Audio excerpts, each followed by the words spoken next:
ഹരിശ്രീ ഗണപതയേ നമ. അവിഘ്നമസ്തു. ഓം നമോ ഭഗവതേ വാസുദേവായ. ശ്രീകൃഷ്ണ പരമാത്മനേ നമ.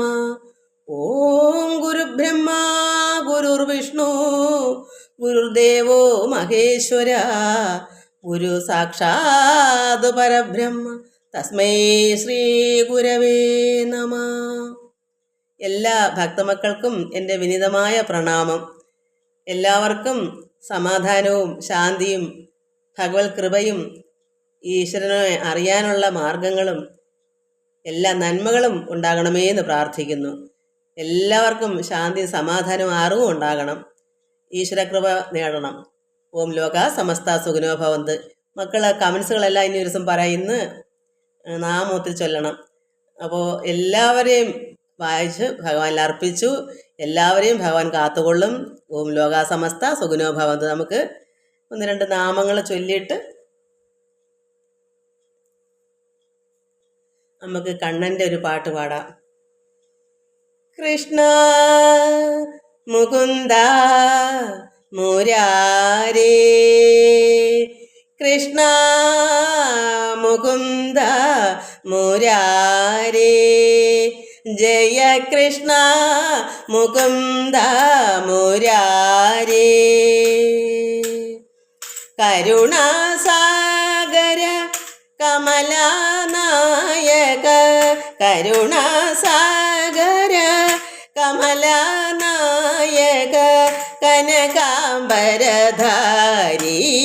ഗോപാല, കനകാംബരധാരി ഗോപാല, കൃഷ്ണ മുകുന്ദ മുരാരേ, ജയ കൃഷ്ണ മുകുന്ദ മുരാരേ. കാളിയമർദ്ദന കംസനിഷൂദന, കാളിയമർദ്ദന കംസനിഷൂദന, കമലാദള നയന ഗോപാല, കമലാദള നയന ഗോപാല. കാളിയമർദ്ദന കംസനിഷൂദന, കാളിയമർദ്ദന കംസനിഷൂദന, കമലാദള നയന ഗോപാല, കമലാദള നയന ഗോപാല, കൃഷ്ണ മുകുന്ദ മുരാരേ, ജയ കൃഷ്ണ മുകുന്ദ മുരാരേ. കുടിലകുന്തളം കുവലയദള നീലം, ഗോപീജനമോഹന, കുടിലകുന്തളം കുവലയദള നീലം, മധുരമുരളീരവലോലം, കോടി മദനധാവണ്യം, ഗോപീ പുണ്യം ഭജാമി ഗോപാലം. ഗോപീജനമന മോഹന വ്യാപക, ഗോപീജനമന മോഹന വ്യാപക, കുവലയദള നീല ഗോപാല, കുവലയദള നീല ഗോപാല, ഗോപീജനമന മോഹന വ്യാപക, ഗോപീജനമന മോഹന വ്യാപക, കുവലയദള നീല ഗോപാല, കുവലയദള നീല ഗോപാല, കൃഷ്ണ മുകുന്ദ മുരാരേ, ജയ കൃഷ്ണ മുകുന്ദ മുരാരേ. കരുണാസാഗര കമലനായക, കരുണാസാഗര കമലനായക, കനകാംബരധാരി ഗോപാല, കമലഗണധാരി ഗോപാല, കൃഷ്ണ മുകുന്ദ മുരാരേ, ജയ കൃഷ്ണ മുകുന്ദ മുരാരേ ജയ കൃഷ്ണ മുകുന്ദ മുരാരേ.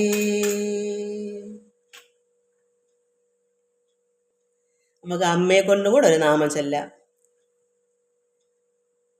ശ്രീചക്രരാജസിംഹാസനേശ്വരി ശ്രീലളിതാംബികേ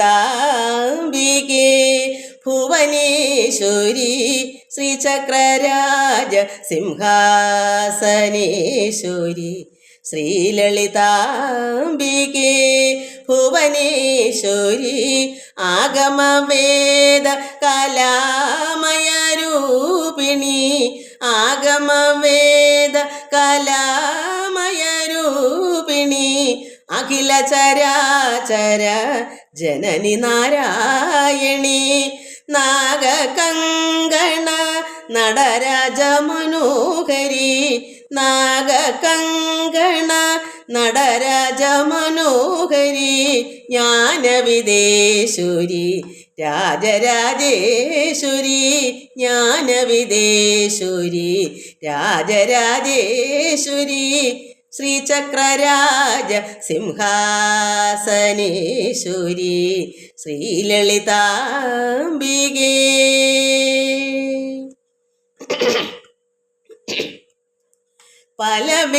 പലവിധമായുന്നേ ആടവും പാടവും പലവിധമായുന്നേ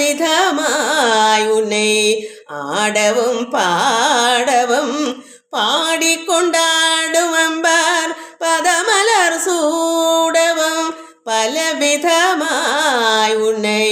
ആടവും പാടവും പാടിക്കൊണ്ടാടുവമ്പാർ പദമലർ സൂടവും ഉലകം മുഴുതുവേന തകമുറ കാണവും ഒരു നിലൈ തരുവായ് കാഞ്ചി കാമേശ്വരി ഒരു നിലൈ തരുവായ് കാഞ്ചി കാമേശ്വരി ശ്രീചക്രരാജ സിംഹാസനേശ്വരി ശ്രീലളിതാംബികേ. ഉഴന്ത്ര തിരിന്ത എന്നെ ഉത്തമനാക്കി വൈത്താൻ ഉഴർന്ന് തിരിന്ത എന്നെ ഉത്തമനാക്കി വൈത്താൻ ഉയരിയ പെരിയോരുടൻ ഉണ്ടിര കൂട്ടി വൈത്താൻ ഉയരിയ പെരിയോരുടൻ ഉണ്ടിര കൂട്ടി വൈത്താൻ നിഴലിന തുടർന്ന മുന്നോൾ കൊടുമൈ നീക്കം ചെയ്താൻ നിഴലിന തുടർന്ന മുന്നോൾ കൊടുമൈ നീക്കം ചെയ്താൻ നിത്യ കല്യാണി ഭവാനി പത്മേശ്വരി ശ്രീചക്രരാജ സിംഹാസനേശ്വരി ശ്രീലളിതാംബികേ.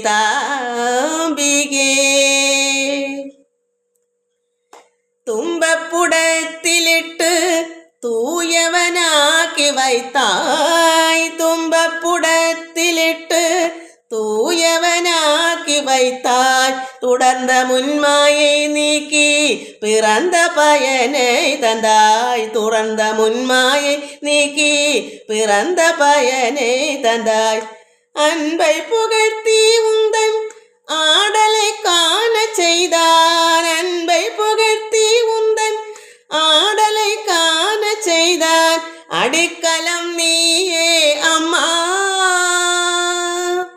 அடிக்கலம் நீயே அம்மா அகிலாண்டேஸ்வரி அடிக்கலம் நீயே அம்மா அகிலாண்டேஸ்வரி ശ്രീചക്രരാജ സിംഹാസനേശ്വരി ശ്രീലളിതാംബികേ ഭുവനേശ്വരി ശ്രീചക്രരാജ സിംഹാസനേശ്വരി ശ്രീലളിതാംബികേ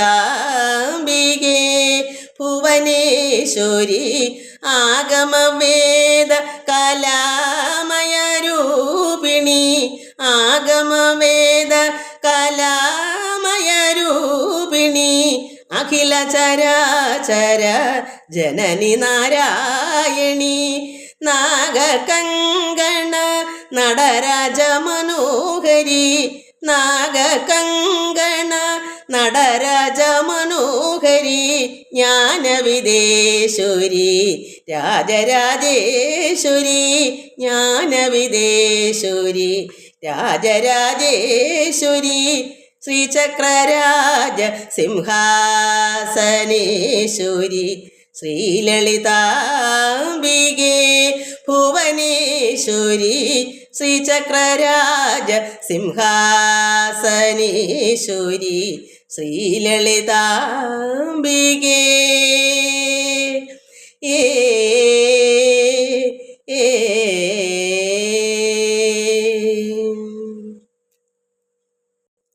എല്ലാവർക്കും നമസ്കാരം മക്കളെ. നമ്മൾ കഴിഞ്ഞ പ്രാവശ്യം ഭാഗവതം കാളിയനെ നദിയിൽ കുട്ടികൾ കാളിന്നി നദിയിലിറങ്ങി കുഞ്ഞുങ്ങൾ ക്ഷീണിച്ച് ജലം കഴിച്ചപ്പോൾ കുട്ടികളും പശുക്കളും എല്ലാവരും അവിടെ മരിച്ചു ബോധമില്ലാതെ കിടന്നു.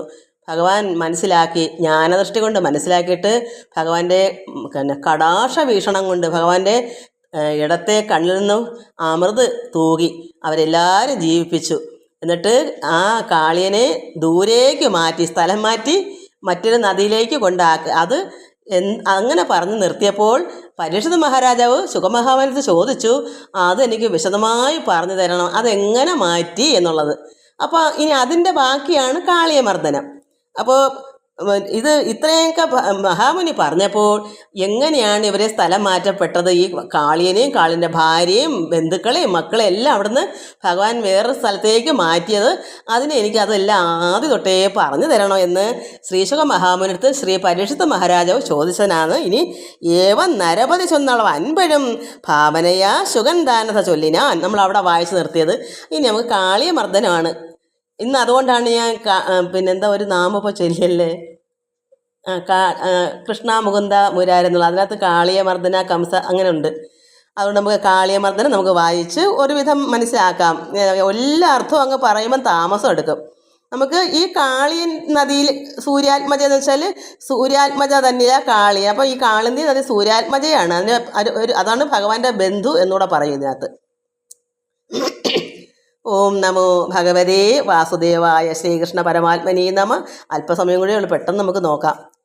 കാളന്തിയായ സൂര്യാത്മജ തന്നില് അക്കാളിയൻ ജ്ഞാതികളോടുകൂടി സദാകാലം വസിച്ചു ഉളനായ. അതുകൊണ്ട് അതികാളകൂടമയമായ നദീജലം പാരം നുരഞ്ഞു തിളച്ചു പുകഞ്ഞഴും. ഇപ്പം കാളന്തിയായ സൂര്യാത്മജ തന്നെ. അപ്പം ആത്മജ മകൾ, സൂര്യാത്മജ സൂര്യൻ്റെ പുത്രിയാണ് കാളന്തി നദി. അങ്ങനെയാണെന്നാണ് എൻ്റെ വിചാരം. അങ്ങനെ ആ കാളിയൻ തന്നിൽ ആ കാളിയൻ അപ്പം നദിയിലുള്ള ഈ കാളിയൻ ജ്ഞാതികളോട് ബന്ധുക്കളുമായിട്ട് കൂടി സദാകാലം, അങ്ങനെ വായിക്കണം, സദാ കാലം എടുത്ത് ഇത് ചേർത്തങ്ങ് വായിക്കണം. അത് എല്ലായ്പ്പോഴും എല്ലാ സമയത്തും അവിടെയാണ് വസിക്കുന്നത്, അവിടെ താമസിക്കുന്നത്. അപ്പോൾ ബന്ധുക്കളുടെ കാളിയൻ അവരുടെ ബന്ധുവായിട്ട് എല്ലാവരും കൂടെ ചേർന്ന് ആ കാളിന്തി നദിയിലാണ് കഴിയുന്നത്. അപ്പോൾ കാളിന്തിയായ സൂര്യാത്മജ തന്നിൽ ആ കാളിയൻ ജ്ഞാതികളോടുകൂടി സദാകാലം വസിച്ചുളനായ. അതുകൊണ്ട് അതികാളകൂടമയമായ നദീജൽ, അതികാളം വെച്ചാൽ എന്താണ്, അടത്തി എന്ത് കൊടുക്കണം, വെച്ചാൽ അത്ര കഠിനമായ വിഷമാണ് കാളകൂട വിഷം, അത്ര ഭയങ്കരമാണ്. അതുകൊണ്ട് അതിന് അതിവിഷമാണെന്ന് അതിൻ്റെ അർത്ഥം. അതുകൊണ്ട് അവിടെ വസിച്ചത് കൊണ്ട് എന്ത് വന്നു, അതിവിഷമായ നദീജലം. ആ നദി കാളിന്തി വെള്ളമൊത്തവും കഠിനമായ വിഷമായി. വിഷം എന്നുവെച്ചാൽ ആ കാളിയൻ്റെ വിഷം കലർന്ന വെള്ളം. അതെങ്ങനെയാ? പാരം നുരഞ്ഞു തിളച്ചു പുകഞ്ഞഴും വാരി അതിങ്കൽ ഏറ്റേശുന്ന കാറ്റിനാൽ. അതായത് ഈ വിഷം അത്ര ചൂടൊക്കെ അല്ലേ, അത് നുരഞ്ഞ് തിളച്ച് പുകഞ്ഞെഴുവാണ് ഈ നദിയിലെ വെള്ളം മൊത്തം വിഷം. എന്ന് വെച്ചാൽ ഒരു കാളിയൻ്റെ മാത്രമാണ് ബന്ധുക്കളും മക്കളും ഭാര്യയും എല്ലാവരും കുമിഞ്ഞ് തുപ്പുന്നതല്ലേ, വിഷം തുപ്പുന്നതല്ലേ. അപ്പോൾ അവിടെ എല്ലാം ഈ വിഷം കൊണ്ട് എല്ലാ ജീവജാലങ്ങളും നഷ്ടപ്പെട്ടു. അതുകൊണ്ട് ഈ പാരം ഈ വെള്ളം മൊത്തം എങ്ങനെ നുരഞ്ഞ് തിളച്ചു പുകഞ്ഞെഴും വാരി ആ വെള്ളം. അതെങ്കിൽ എന്തായിരുന്നു, ഏറ്റുന്ന ഈ കാറ്റ് വീശുമല്ലോ, അവിടെ എല്ലാം കാറ്റ് വീശുമ്പോൾ വാരി, വെള്ളം നദിയിലെ വെള്ളത്തിൽ ഏറ്റേശുന്ന കാറ്റിനാൽ കാറ്റടിക്കുമ്പോൾ തീരെ അടുത്തു ചുഴന്ന തൃണങ്ങളും ഓരോ വിധം ലതാദ്യങ്ങളും ഒക്കവേ താരും തളിരും ഫലങ്ങളും വീണഹോ. അപ്പം എന്തു വന്നു? കാറ്റ് വീശുമ്പോൾ അവിടെ കുഞ്ഞു കുഞ്ഞു വൃക്ഷങ്ങളും പുല്ലുകളും എല്ലാം തളിരൊക്കെ തിളുത്ത് വരുമ്പോൾ ഈ കാറ്റ് വീശുമ്പോൾ ആ ജലത്തിൽ കൂടെ പരന്ന് കാറ്റ് വീശിക്കൊണ്ട് പോകുമ്പം കാറ്റ് നിറയും പതഞ്ഞ വിഷങ്ങളുടെ ആ ഗ്യാസ് വിഷത്തിൻ്റെ ഈ വായുവിൽ മണം ഉണ്ടാവും. അപ്പോൾ എന്തോന്ന് അവിടെ തൃണങ്ങൾ പുല്ലുകളെല്ലാം വീണ് പോണ്, ചത്തുപോന്ന്. അവിടെ അടുത്ത് വസിക്കുന്ന ജന്തുക്കളായാലും ഈ വൃക്ഷങ്ങളുടെ തളിരും എല്ലാം താരും തളിരും എല്ലാം ഈ വിഷത്തിൻ്റെ കാറ്റ് വീശുമ്പം നദി കൂടെ കാറ്റ് വീശുമ്പം ആ വിഷവും കൂടെ ചേർന്ന കാറ്റിനകത്തൂടെ പോകുമ്പോൾ അവിടെയുള്ള എല്ലാം വീഴുക, നശിക്കുക. അതുകൊണ്ടാണ് വാരി വെള്ളം വാരി അതിങ്കലേറ്റേശുന്ന കാറ്റിനാൽ തീരെ അടുത്ത്. അപ്പം അവിടെ തൊട്ടടുത്ത് ആ നദിയുടെ ഇവർ കിടക്കുന്ന നദിയിൽ കാളിമാർ കിടക്കുന്ന അതേ ഭാഗത്ത് തീരെ അടുത്തുള്ള ചുഴന്ന തൃണങ്ങൾ, അവിടെ അടുത്ത് നിൽക്കുന്ന കുറേ പുല്ലുകളും ഓരോ വിധം ലതാദ്യങ്ങളും ഒക്കവേ മറ്റ് ലതകളും വള്ളികളൊക്കെ എല്ലാം എന്ത് ചെയ്യുന്നു? താരും തളിരും ഫലങ്ങളും വീണഹോ. എല്ലാം അവിടെ പുല്ലുകളൊക്കെ അങ്ങ് ചത്തുപോവുക ഈ വിഷത്തിൻ്റെ കാറ്റ് വീശുമ്പോൾ. എന്നിട്ട് വീണഹോ വേരോടുകൂടി ഉണങ്ങി വരണ്ടുള്ള ഘോര വനാന്തരെ മേവും മൃഗങ്ങളെ പേരും വിഷവേഗമൂലം നശിച്ചു പോയി. അപ്പോൾ അവിടെ അടുത്തുള്ള മൃഗങ്ങൾ, കാരണം അവിടെ നിന്ന് വെള്ളം കുടിക്കും നദിയിൽ മൃഗങ്ങൾ, അടുത്തുള്ള പുല്ലും കൊച്ചു മരം എല്ലാം ഉണങ്ങി. അതിനോട് ചേർന്ന് അടുത്ത് നിന്ന തീരത്ത്, അതായത് നദീതീരത്ത് നിന്ന സർവ്വ പുല്ലുകളും കൊച്ചു വൃക്ഷങ്ങളും എല്ലാം ഉണങ്ങി വീണ് പോയി. എന്നിട്ടോ അടുത്തൊക്കെയുള്ള മൃഗങ്ങൾ, കാരണം അവരറിയാതെ വന്ന് വെള്ളം കുടിക്കുക, കുട്ടികളും പശുക്കളും കുടിച്ചതുപോലെ. അപ്പോൾ ഘോര വനാന്തര വലിയ ഘോരമായ വനത്തിൽ കഴിയുന്ന ഈ മൃഗങ്ങൾ എല്ലാവരും വിഷവേഗം മൂലം നശിച്ചു. ഈ വിഷം കാരണം ഈ മൃഗങ്ങളെല്ലാം മരിച്ചു പോണ്. മീതേ പറക്കുന്ന പക്ഷികളും വിഷവാദവശേന. അപ്പം വിഷവാദം കാറ്റ്, വാദവശേന എന്ന് പറഞ്ഞാൽ വിഷക്കാറ്റ്, ആ വിഷം കൂടെ അടിച്ചുകൊണ്ട് പോകും കാറ്റ്, കാറ്റ്. മീതെ അങ്ങനെ ആ നദിയുടെ മുകളിൽ കൂടെ പറക്കുന്ന പക്ഷികളും മരിക്കുവാണ്. കാരണം ആ വായു ശ്വസിക്കുന്നു. പറക്കുന്ന പക്ഷികൾ കാറ്റടിച്ചുകൊണ്ട് പോകുന്ന വിഷവാതകം അത് ശ്വസിക്കുമ്പോൾ ഈ പക്ഷികൾ എന്ത് ചെയ്യുന്നു?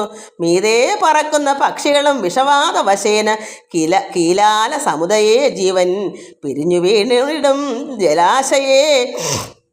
അപ്പം കീലാല ആ വെള്ളത്തിൻ്റെ മുകളിൽ തന്നെ വരുമ്പോൾ ജീവൻ പിരിഞ്ഞ് ആ നദി തന്നെ അങ്ങ് വീഴുക. അവിടെ പറന്ന് വരുമ്പോൾ ശ്വാസം ഏറ്റ് ഈ പക്ഷികളൊക്കെ അവിടെ തന്നെ അങ്ങ് വീഴും, അത് നദിയിൽ തന്നെ അങ്ങ് വീഴും, ആ വെള്ളത്തിൽ തന്നെ അങ്ങ് വീഴും ചിലതൊക്കെ കാറ്റ് വീശുമ്പോൾ. അതുകൊണ്ട് വാദവശേന കീലാലം വെള്ളം, കീലാല സമുദയേ ജീവൻ, ഈ പക്ഷികളുടെ ജീവൻ പിരിഞ്ഞു വീണിടും ജലാശയെ മേവുന്നവയോ പറയേണ്ടതില്ലല്ലോ. അപ്പോൾ പറന്നു പോകുന്ന പക്ഷികളോട് അവിടെ ചത്ത് വീഴുന്നെങ്കിൽ ഈ ജലാശയെ മേവുന്നവയോ എന്ന് വെച്ചാൽ എന്താ? ആ ജലത്തിൽ എത്രയോ മത്സ്യങ്ങളും കിണ്ടനും ഒക്കെ ജലത്തിലുണ്ട്. അപ്പോൾ അതിൻ്റെ കാര്യം എന്നെ പറയണോ എന്നാണ്. ജലാശയേ മേവുന്നവയോ പറയേണ്ടതില്ലല്ലോ. മുകളിൽ കൂടെ പറക്കുന്ന പക്ഷികൾ പോലും മരിച്ചവിടെ വീഴുമ്പോൾ വെള്ളത്തിലുള്ള കിണ്ടനും കൊച്ചു മത്സ്യങ്ങളൊക്കെ, നല്ല വലിയ മത്സ്യങ്ങളൊക്കെ കാണും, നദിയല്ലേ. അപ്പോൾ അതിൻ്റെയൊക്കെ കാര്യം പിന്നെ പറയാനുണ്ടോ? ഇതാണ് പറയുന്നത്. അപ്പോൾ ഇത്രയും മനസ്സിലായോ?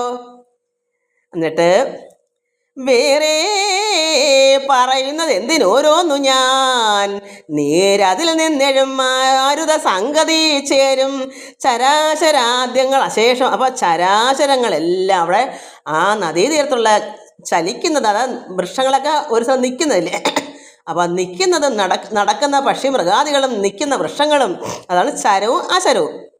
അത് ഈ നീരതിൽ നിന്നെഴും മാരുത സംഗതി.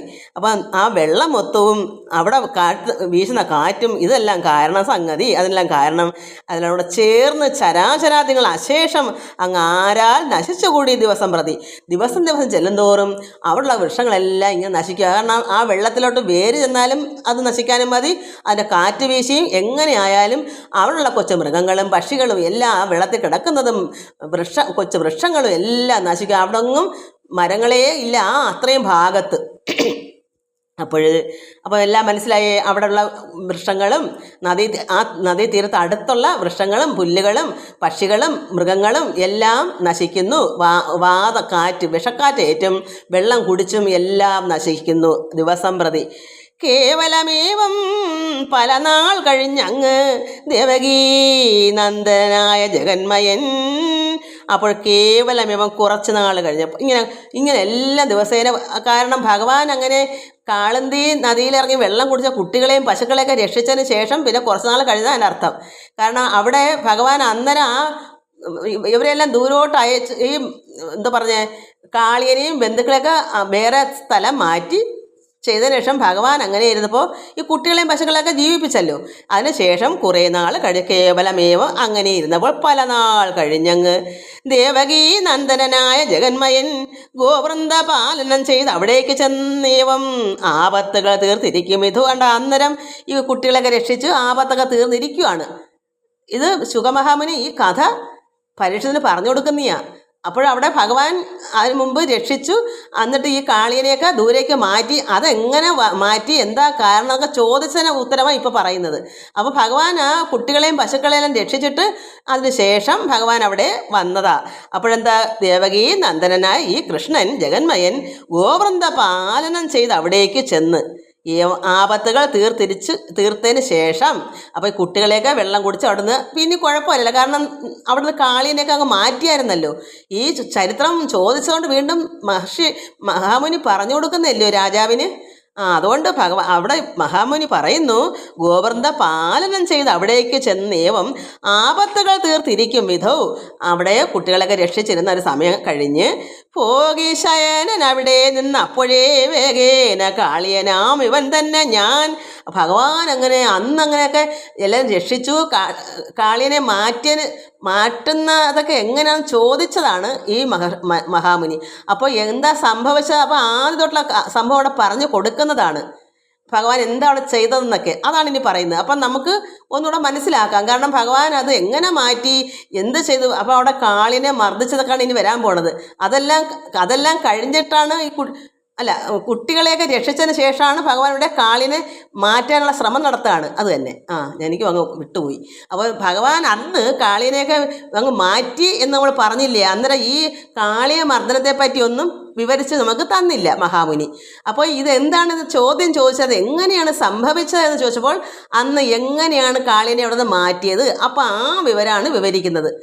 നമ്മളും ഇനി അത് കേൾക്കാൻ പോണത്. കാരണം നമ്മൾ മനസ്സിലാക്കുന്നത് ഇനിയാണ്. കാരണം ഭഗവാൻ എന്തോ അവിടെ ചെയ്തു കൂട്ടി കാളിനെ മർദ്ദിച്ചു എന്നൊക്കെ ചെയ്തിട്ടായിരിക്കും അവിടെ നിന്ന് മാറ്റിയത്. അതിനെപ്പറ്റിയാണ് ഇനി പറയുന്നത്. അതുകൊണ്ട് ഭഗവാൻ ഭോഗിശയനൻ അവിടെ നിന്ന് അപ്പോഴേ വേഗേന കാളിയനാം ഇവൻ തന്നെ ഞാൻ ദൂരെ കളവന നദിയാ വസിച്ചുകൊണ്ട് ആരൂഢമോതാൽ തളിർത്തു കുളിർത്തൊരു നീല കടമ്പു നിൽക്കുന്ന അത് കണ്ട് അതിന്മേൽ ആശ് പാഞ്ഞു കരയേറി മെല്ലവേ. അപ്പോൾ ഈ ഭഗവാൻ മനസ്സിലാക്കി ഈ കുട്ടികളൊക്കെ ഞങ്ങൾ ഇത്ര രക്ഷിച്ചു, ഇനി ഈ കാളിനെ ഇവിടെ നിർത്താൻ പറ്റത്തില്ല. ഇതിപ്പോൾ നമ്മൾ ആദ്യം തൊട്ട് അതിൻ്റെ ചരിത്രം പറയുമ്പോൾ നമുക്ക് ആദ്യമേ ഇത് കേൾക്കണം. കാരണം ഭഗവാൻ ഇവിടുന്ന് മാറ്റി കഴിഞ്ഞു. പക്ഷേ ഈ അവസ്ഥ എങ്ങനെയായിരുന്നു എന്ന് ചോദിച്ചപ്പോൾ ഒന്നേന്ന് പറയുക. എന്താണ് സംഭവം എന്ന് വെച്ചാൽ ഈ കുട്ടികളെല്ലാം മരിച്ചു കിടന്നു, ഭഗവാൻ രക്ഷിച്ചു. ഇനി ഈ കാളിനെ ഇവിടെ നിർത്താൻ പാടില്ല, ഇനിയും കുട്ടികളും പശുക്കളും വെള്ളം കുടിക്കണം. അതുകൊണ്ട് ഇവനെ ഞാൻ ഇവിടുന്ന് മാറ്റിക്കളയും ഭഗവാൻ നിശ്ചയിച്ചു. അതുകൊണ്ട് ഭഗവാൻ എന്ത് ചെയ്തു, ഭോഗി ശയനൻ, അതായത് ഭോഗി എന്ന് വെച്ചാൽ അനന്തൻ, അനന്തശയനനായ നാരായണൻ കൃഷ്ണൻ അവിടെ നിന്ന് അപ്പോഴേ വേഗേന കാളിയനാം ഇവൻ തന്നെ ഞാൻ ദൂരെ കളവനെന്ന അധ്യാവസിച്ചുകൊണ്ട് ആരൂഢമോതാൽ ഭഗവാൻ നിർബന്ധം പിടിച്ചു. ഇവനെ ഇനി ഇവിടെ രക്ഷയില്ല, ഈ നദിയിൽ ഇനി ഇവൻ കിടക്കാൻ പാടില്ല, കുട്ടികൾക്കും പശുക്കൾക്കും എല്ലാം വെള്ളം കുടിക്കണ്ടേ. അതുകൊണ്ട് ഇവിടെ നിന്ന് ദൂരെ കളവനെന്ന അധ്യാവസിച്ചുകൊണ്ട് ആരൂഢമോതാൽ അത്ര ഉറപ്പോടുകൂടി കുളിർത്തൊരു നീലക്കടമ്പു നിൽക്കുന്ന അതു കണ്ട് അതിന്മേൽ ആശു പാഞ്ഞു കരയേറി മെല്ലവേ. ഭഗവാൻ എന്ത് ചെയ്തു, അവിടെ അടുത്തൊരു കടമ്പ് നിന്ന്, ബാക്കിയെല്ലാം നശിച്ചു പോയി, വൃക്ഷങ്ങളൊന്നും അവിടെ ഇല്ല. പക്ഷേ ഈ ഒരു കടമ്പ് മാത്രമേ അവിടെ ഉള്ളു. ബാക്കിയൊക്കെ എന്താ ചെയ്തത്, ഈ വിഷനീരും വിഷവെള്ളവും വിഷവാതകവും എല്ലാം ചെന്ന് മൃഗങ്ങളും സസ്യങ്ങളും എല്ലാം ഉണങ്ങിപ്പോയി. ഈ ഒരു കടമ്പ് മാത്രം ഉണങ്ങാതെ നിൽപ്പുണ്ട്. ഭഗവാൻ ആ കടമ്പിൻ്റെ മുകളിൽ കയറി ആരൂഢമാത തീർത്ത് നിശ്ചയിച്ച് ഇനി ഈ കാളിനെ ഇവിടുന്ന് മാറ്റണം. അതുകൊണ്ട് തളർത്ത് കുളർത്തൊരു നീലക്കടമ്പ്, നന്നായിട്ട് തളർത്ത് നല്ല എന്തോ അതിൻ്റെ പേര്, ഇലകളും ഒക്കെ നന്നായി ഉള്ള ഒരു തഴമ്പ് പിടിച്ചൊരു കടമ്പ് തന്നെയാണ്. കാരണം അതിന് വിഷവാദമൊന്നും ഏറ്റിട്ടില്ല, എന്നാ അതിൻ്റെ അർത്ഥം. കാരണം അത്രമാത്രം തളർത്ത് കുളിർത്തൊരു നീലക്കടമ്പ് നിൽക്കുന്ന അത് കണ്ട് അതിൻ്റെ മുകളിൽ പാഞ്ഞു കരയേറി മെല്ലവേ ഭഗവാൻ അതിൻ്റെ മുകളിൽ കയറി. അപ്പം അതിന് മാത്രം ആരോഗ്യമുണ്ട്, അത് ശ്രദ്ധിച്ചോണം. അത് ഇനി പറയുമ്പോൾ നിങ്ങൾ മനസ്സിൽ അന്നേരം അതെന്താണെന്ന് ചോദിക്കരുത്, മനസ്സിൽ ഇപ്പോഴേ വെച്ചോണം. ബാക്കി വൃക്ഷങ്ങളും പിന്നെ പുല്ലുകളും എല്ലാം അവിടെ നശിച്ചു പോയി വിഷവാതകം കൊണ്ട്, ഈ വിഷനീര് എല്ലാം കൊണ്ടും. പക്ഷേ ഈ ഒരു കടമ്പ് മാത്രം അവിടെ ഉണ്ട്. അത് ഇത് ഈ പറയുന്നത് വെച്ചാൽ പറയുമ്പോൾ അന്നേരം നിങ്ങൾ ഓർത്തോണം, ഈ കടമ്പ് മാത്രം അവിടെ നിൽക്കാനുള്ള കാരണം എന്താ, ബാക്കിയെല്ലാം ഉണങ്ങിപ്പോയി വിഷം കൊണ്ട്. അപ്പം ഇനി പറയാൻ പോവാണേ. അപ്പം നീലക്കടമ്പു നിൽക്കുന്ന അത് കണ്ട് അതിന്മേലാശുക പാഞ്ഞു കരയേറി മെല്ലവേ കാളിയൻ താൻ ശയിക്കുന്ന അവിടം കണ്ടു കാളന്തി തന്നിൽ മടിയാതെ ചാടിനാൻ. ഭഗവാൻ ആ വൃക്ഷത്തിൻ്റെ മുകളിൽ കയറിയിട്ട് പടപ്പോന്നങ്ങ് ചാടി, കാളിയൻ്റെ തൊട്ട് മുന്നിലായിട്ട് ചാടി. കാരണം ഭഗവാൻ അവിടെ അത്രമാത്രം ദേഷ്യം, പെട്ടെന്ന് അവിടെ എന്താ അത്ര ഓക്കോടെയാണ് അത്രയും പൊക്കത്തിന്ന് ചാടുമ്പോഴേ അതിൻ്റെ ഒരു രസമുള്ളൂ. അതുകൊണ്ട് ഭഗവാൻ ആ പിന്നെ വൃക്ഷത്തിൻ്റെ മുകളിൽ ചെന്നിട്ട് കാളന്തി തന്നിൽ മടിയാതെ ഒരു മടിയും കൂടെ ഒരു ചാട്ടം അങ്ങ് ചാടി. ചോദിച്ചിതു ശുകനോട് അത് കേട്ടപ്പോൾ ആദരപൂർവകാശു മഹീപതി. അപ്പോൾ ചോദിക്കുന്നു, ഇങ്ങനെ ചാടി, അപ്പോൾ ഇത് ആരോടാ പറയുന്നത്? മഹീപതി പരീക്ഷിത്ത്. ആരാണ് പറയുന്നത്?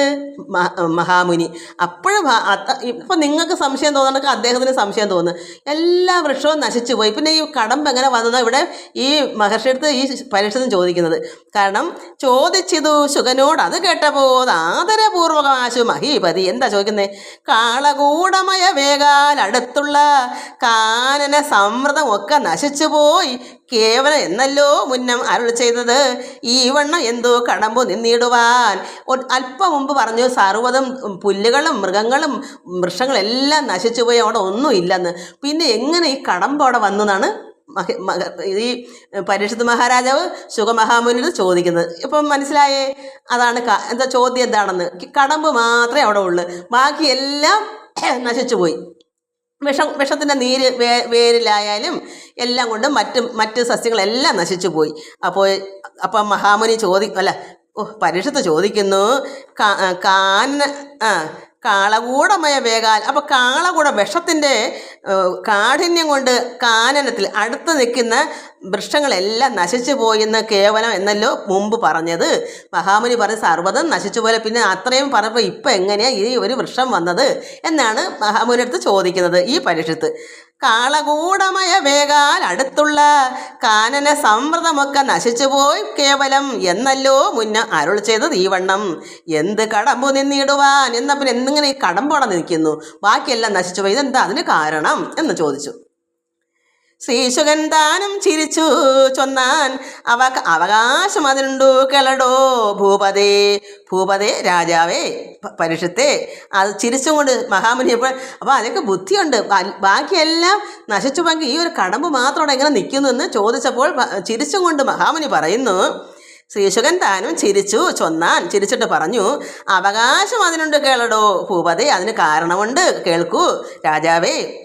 പണ്ട് വിനതാത്മജൻ പന്നകാന്തകൻ, വിനതാത്മജൻ വെച്ചാൽ ഗരുഡൻ, ഒരു ഗരുഡൻ ഉണ്ടല്ലോ ഈ പരുന്തിൻ്റെ തലവൻ, അവൻ പന്നക അന്തകനാണ്. പന്നകം പാമ്പ്, അന്തകൻ കാലൻ, പാമ്പിൻ്റെ കാലനാണ് ഗരുഡൻ. അതുകൊണ്ട് പണ്ട് ഒരിക്കൽ വിനതാത്മജൻ ഗരുഡൻ പന്നകാന്തകനാണ്. അവൻ ഇണ്ടൽ തൻ മാതാവിനാശു തീർത്തിടുവാൻ, അദ്ദേഹത്തിൻ്റെ അമ്മയ്ക്ക് ഇണ്ടൽ സുഖമില്ല, ഇണ്ടൽ തൻ മാതാവിന് അതിന് ആശു തീർത്തിടുവാൻ എന്ത് ചെയ്തു? അതിന് ആ ഔഷധത്തിന് വേണ്ടിയിട്ട് ഗരുഡൻ്റെ അമ്മയ്ക്ക് അസുഖം, അങ്ങനെയാണെന്ന് എനിക്ക് തോന്നുന്നത്. ഇത് കണ്ടിങ്ങനെ വായിക്കാനേ പറ്റത്തുള്ളൂ. അപ്പോൾ അതിന് അസുഖത്തിന് മരുന്ന് വേണമല്ലേ, അല്ലെങ്കിൽ അത് എന്തെങ്കിലും കൊടുക്കണ്ടേ? അപ്പം ഇണ്ടെന്ന് വെച്ചാൽ അസുഖമാണ്. തൻ മാതാവിന് ഗരുഡൻ്റെ അമ്മയ്ക്ക് ആ അസുഖം മാറ്റാൻ ചന്തമേറും ത്രിദിവം പ്രവേശിച്ച് അമൃത അന്തരം എന്നിയെ കൊണ്ടുപോരുന്ന നാൾ. ഈ അസുഖം മാറാൻ അമൃതിന് പോയി ഈ ഗരുഡൻ. ചന്തമേറും ത്രിദിവം ഈ ത്രിദിവം എന്ന് വെച്ചാൽ 3 ദിവം എന്താണെന്ന് എനിക്ക് അറിയത്തില്ല. ദിവസമാണോ എന്ന് എനിക്കറിയാം. അതോ ഇനി വല്ല മരുന്നിൻ്റെ പേരാണോ, അതോ ഇനി അമൃത് കൊണ്ടുവരുന്ന കലശത്തിൻ്റെ പേരാണോ, ഇതൊന്നും എനിക്ക് പ്രത്യേകിച്ച് അതിനകത്ത് അർത്ഥമൊന്നുമില്ല. അപ്പോൾ എന്തെങ്കിലും ആയിക്കൊള്ളട്ടെ, എന്തുമായാലും നമുക്ക് മനസ്സിലാക്കിയാൽ മതിയല്ലോ. അപ്പോൾ ചന്തമേറും ത്രിദിവം പ്രവേശിച്ച് അമൃത് അന്തരമെന്നിയെ കൊണ്ടുപോരുന്ന നാൾ ഈ ഗരുഡൻ പോയി അമൃതം കൊണ്ടുവരുന്ന വഴി. ആർക്ക് കൊടുക്കാനാ? ഗരുഡൻ്റെ അമ്മയ്ക്ക്. അതായത് തൻ മാതാവ്, അത് ഗരുഡൻ്റെ അമ്മയ്ക്ക്. ഇണ്ടൽ അസുഖം വന്നപ്പോൾ അത് അസുഖത്തിന് ചികിത്സയ്ക്ക് വേണ്ടിയിട്ട് അമൃതിന് പോയി. പോയിട്ട് അമൃതം കൊണ്ട് വരുന്ന സമയത്ത് ചന്തമേറും ത്രിദിവം പ്രവേശിച്ച അമൃത് അന്തരമെന്നിയെ കൊണ്ടുപോരുന്ന നാൾ ഈ കലശത്തിൽ കുടത്തിലോ അങ്ങാണ്ട് ഗരുഡൻ ചുണ്ടിൽ വെച്ചും കൊണ്ട് പറന്ന് വന്നു. ഒത്തിരി സാഹസപ്പെട്ട് കൊണ്ടുവന്നു. അപ്പോൾ ക്ഷീണം വന്നു. അങ്ങനെ കൊണ്ടുപോരുന്ന നാൾ ഒരു ദിവസം ആ സമയത്ത് കുണ്ഠ തീർത്ത് പോകാൻ വിഷമം വന്ന് അദ്ദേഹത്തിന്, ശരീരത്തിന് ക്ഷീണം വന്ന്. ഈ വെയിറ്റ് കൊണ്ടല്ലയോ പറക്കുന്നത് ഈ കുടവും അമൃതും. അപ്പോഴേ കുണ്ഠത വെച്ചാൽ അസുഖം, ക്ഷീണം. കുണ്ഠത തീർത്തു പോകാൻ തൻ പുരോഭുവി കണ്ടു. അപ്പോൾ അദ്ദേഹത്തിന് വിഷമം വന്നു. ഗരുഡന് എങ്ങനെ ഇത് പറക്കാൻ പറ്റാത്ത ക്ഷീണം വന്നു. എന്നാൽ ഈ തൻ പുരോഭുവി കണ്ടു. എന്താ കണ്ടത്? പുരോഭുവി മുകളിലേക്ക് നോക്കിയ കടമ്പ്, ഒരു വൃക്ഷം കണ്ടു. പരുന്തിന് വൃക്ഷമല്ലേ വേണ്ടുന്ന അല്പ ക്ഷീണം ഇരിക്കാൻ. ഈ കുടവും അമൃതും കൂടെ കൊണ്ടുവന്ന് ക്ഷീണം നമ്മളെല്ലാം പോകുന്ന വഴിക്ക് നടന്ന് ക്ഷീണിക്കുമ്പോൾ അല്പം നേരം ഇരിക്കണമെന്ന് തോന്നും. അതുപോലെ ഇദ്ദേഹത്തെ തോന്നി അല്പം ക്ഷീണം തീർത്ത് പോകാൻ നോക്കി കടമ്പ് നിൽക്കുന്നു. അങ്ങനെ കുണ്ഠ തീർത്ത് പോകാൻ തൻ പുരോഭുവി കണ്ടു. കടമ്പ് അതിന്മേലിരുന്നിടിനാൻ. കമ്പം കലർന്നു കലശം തുളുമ്പി വീണൻപോഴും അതിന്മേലൊഴുകി നിരന്തരം. അപ്പോൾ എന്തുവന്ന്, ഈ അമൃതം കൊണ്ട് ഇദ്ദേഹം പറക്കുമ്പം അമൃത് ഇങ്ങനെ തുളുമ്പും, കലശത്തിൽ നിന്ന് തുളുമ്പും.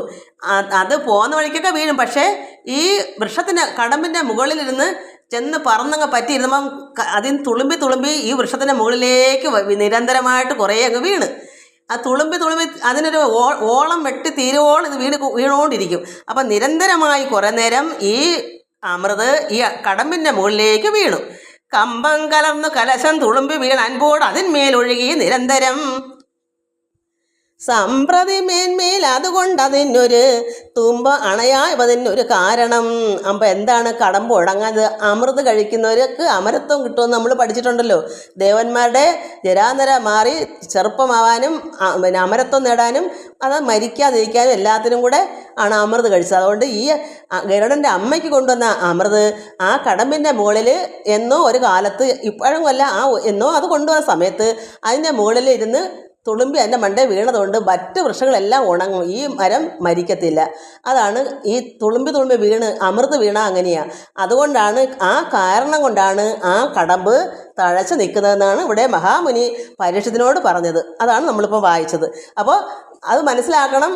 ഈ കടമ്പ് മാത്രം അവിടെ നിന്നത് അതിന് എന്നോ ഒരു കാലത്ത് എപ്പോഴോ കണ്ടാണ് ഈ ഗരുഡൻ അതിൻ്റെ മുകളിൽ വന്നിരുന്ന് അതിൻ്റെ മുകളിൽ വിശ്രമിക്കാതിരുന്നപ്പോൾ കലശം തുളുമ്പി നമ്മൾ വെള്ളം കലം ചുമന്നുകൊണ്ട് ഇപ്പോഴൊന്നും ആ അവസ്ഥയില്ല. പണ്ടൊക്കെ ഞങ്ങളൊക്കെ ഇങ്ങനെ ചുമന്നുകൊണ്ട്, കാരണം കിണർ അന്നൊക്കെ ദൂരെയാണ്.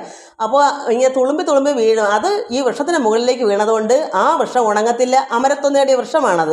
അതുകൊണ്ട് സമ്പ്രതി മേന്മയിൽ അതുകൊണ്ട് അതിന് ഒരു തുമ്പം ഒരു വിഷമമൊന്നും വന്നില്ല. തുമ്പം അണയായതിൻ്റെ ഒരു കാരണം അതാണ് അതിന് മരണമില്ലാഞ്ഞത്. ബാക്കി വൃക്ഷങ്ങളെല്ലാം വിഷമേറ്റ് കാറ്റ് വീശി പക്ഷികളും മൃഗങ്ങളും ആ വെള്ളം കുടിച്ചും വൃക്ഷങ്ങളുടെ വേര് വെള്ളത്തിൽ കിടന്നും എല്ലാം കൊണ്ടും അതിൻ്റെ വായു ശ്വസിച്ചും, കാരണം വിഷം ഇലകൾ ചെന്നായാലും അതെല്ലാം ഉണങ്ങിപ്പോയി. എല്ലാവർക്കും നമസ്കാരം. ഇങ്ങനെയൊക്കെ അറിയുള്ളൂ മക്കളെ. ഓം ലോകാ സമസ്ത സുഖിനോ ഭവന്തു. ഹരി ഓം ഹരി ഓം ഹരി ഓം.